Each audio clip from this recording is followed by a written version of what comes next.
Surprise! I had always wanted to make this a little more engaging for you guys, since right now it's like reading a Homestuck dialogue log without the eclectic graphics causing epileptic seizures, with a relationship diagram that can even make Nepeta's shipping wall kowtow to its true overlord. This video serve as mostly highlights for the 3 days a week. It's honestly completely fine just to tune in every Sunday to see what neighboring colony we're invading next. Today was the day where we learned of an ancient terminal guarded by a tribal village. It's pretty close, maybe a 3-hour trek, not including prep time, so it'll be the Crusade's first stop.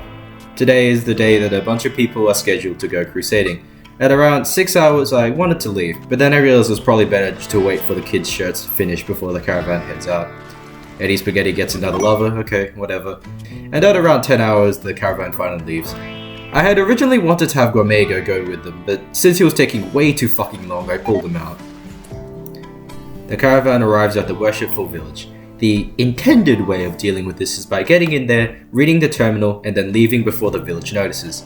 However, this method is low reward, finicky to do, and for the lack of a better term, boring to watch. Does not spark joy. The attack plan is sort of like a corrupted Trojan horse. We approach the village, weapons drawn and all. How do you do, fellow worshippers? We enter a building, get into positions, and then...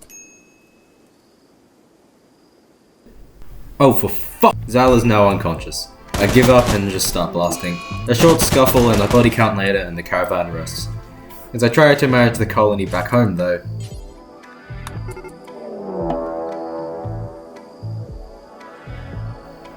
Oh,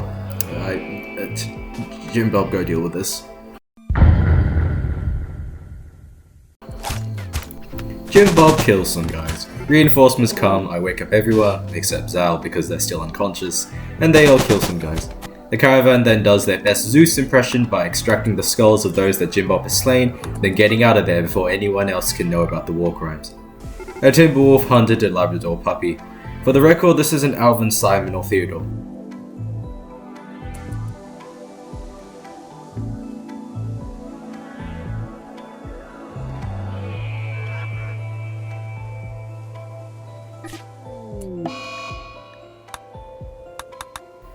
At around 14 hours, the colony was assaulted by a group of Yetican raiders.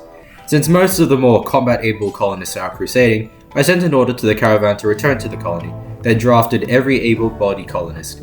I mostly defended the south side, since that's where the more dangerous raiders were. But I didn't realize that they had hogs in the raiding party too. One approached to the east side and, well...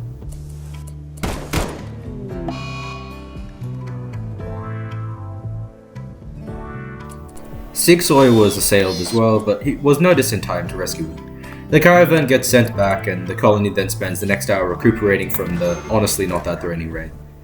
At 16 hours, the caravan arrives at the worksite. As the caravan approaches it, I noticed an interesting pop-up. Zal's lover is here? That makes things substantially harder. People whose lovers have died get and stay sad for a month, so Sentinel must be left alive.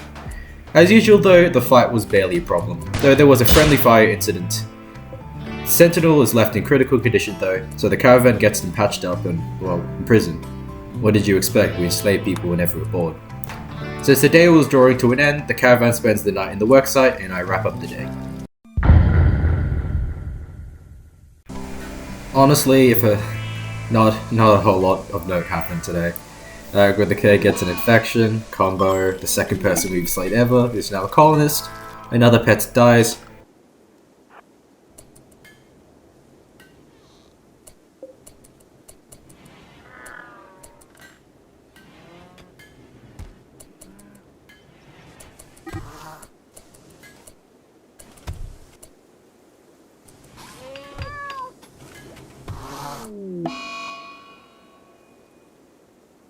And we kill a couple more guys. The caravan attacks another worksite, but the workers kinda just approached, so, fire at will.